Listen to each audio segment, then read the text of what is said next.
Поэтому начинаем. Сейчас вы сами все делаете, действуйте сами. То есть сейчас не от главного управления будет работать, а от Министерства природных ресурсов. По сценарию проводимых учений перед работниками МЧС стоит задача потушить крупный пожар. Плохие погодные условия нисколько не влияют на работу спасателей, а наоборот позволяют им лучше освоить свои профессиональные навыки. Глава субъекта лично приехал, чтобы проверить готовность спасательных служб к реагированию на возникновение чрезвычайных ситуаций.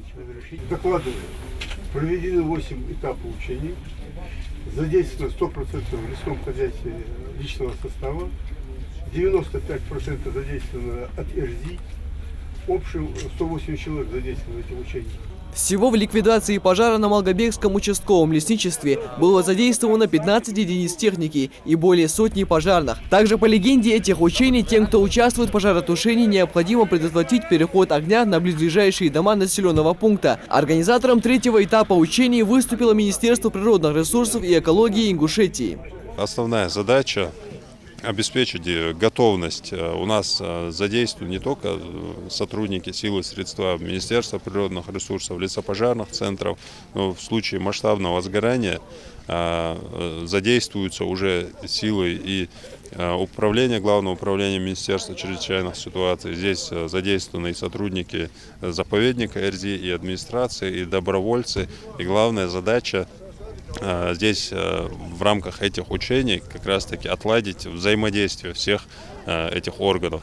Такие учения призваны совершенствовать практические навыки руководящего состава по ликвидации последствий и организации жизнеобеспечения населения. Кроме того, тренировочные мероприятия направлены на проверку боеготовности всех звеньев МЧС и РСЧС. К этим учениям спасатели готовились более 2 месяцев.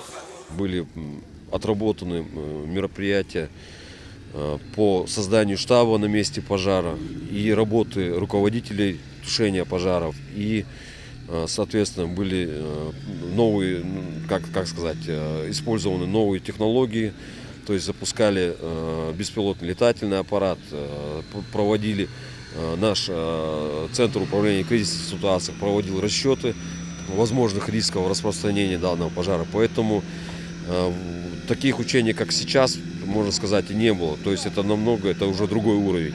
На этом командно-штабные учения в регионе подошли к концу. Результат проведения всех комплексных мероприятий будет известен уже в ближайшие дни. Подводя предварительные итоги, можно с уверенностью сказать, что наши спасатели готовы встретить любые природные катаклизмы во всеоружии, и поэтому население республики может спать спокойно. Михаил Тангиев, Жамалял Тамасханов, Новости 24.